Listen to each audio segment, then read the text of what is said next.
Hello, my name is Joey Zierath Lowe, and I serve as a driver in the transportation department to the rescue.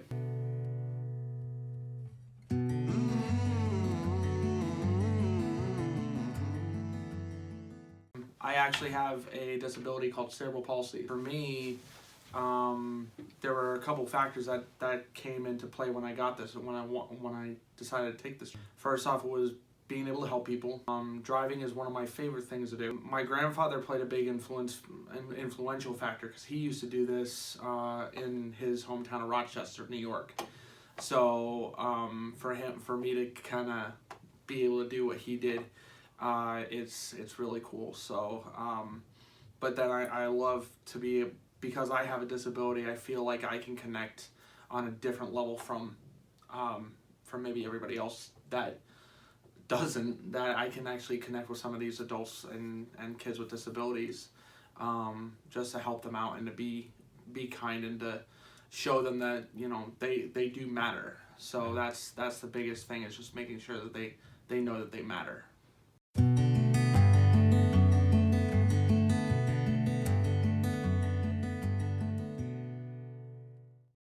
I was in the hotel business for about 7-8 years.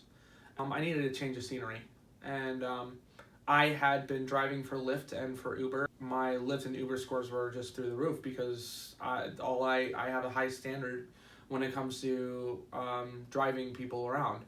You know, I always consider the next person that I take is their precious cargo.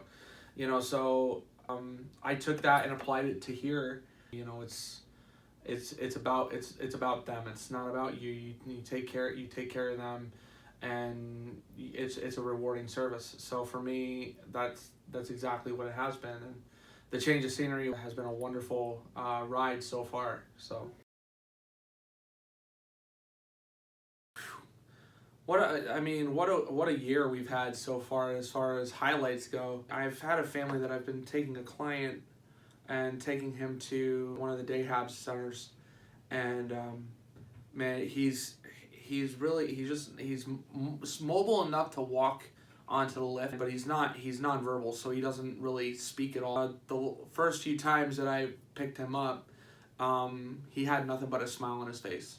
I think just being able to be around him, and for me to be a kind of a calming voice for him, I think has really helped him out. That's been a big highlight for me to help him out. I think the other highlight would be of course the duress show. You know, I was actually out in it, and I tried to get a client home on time. I didn't get a chance to get to shelter on time, and we ended up parking out at a church, and kind of getting low to the ground, and riding the storm out for the hour of duration that it was there, that it ran. I think we were there for like 45 minutes, but still, it was scary. 45 minutes in that rain and wind was a long time. And you know, I know people will say you saved her life. It's like it's just me doing my job. I would do it for anybody. It's not just about, you know, that one person. I do it for another client or anybody else that's in my car. You know, I do the same thing. I've just always had, I've always just lived to have compassion. In this day and age, you don't find much of that. And I strive to be that person.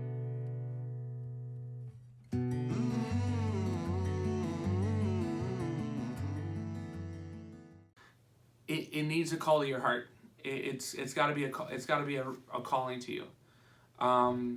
This job it's not for the faint of heart, for sure. I think that's something that people have to understand. It's not just a job.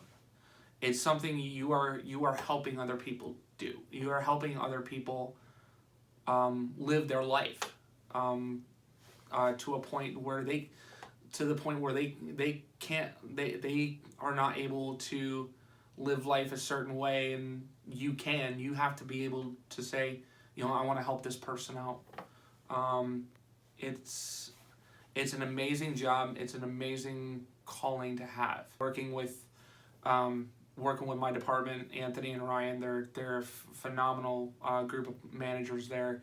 All the staff's amazing. You know, it's a really great job to have if you have that ability to be compassionate and to have a drive to help people that might not be able to help themselves. I told Anthony from the start I could see myself doing this for 10, 20, 30 years. You know, so that's the way I look at it.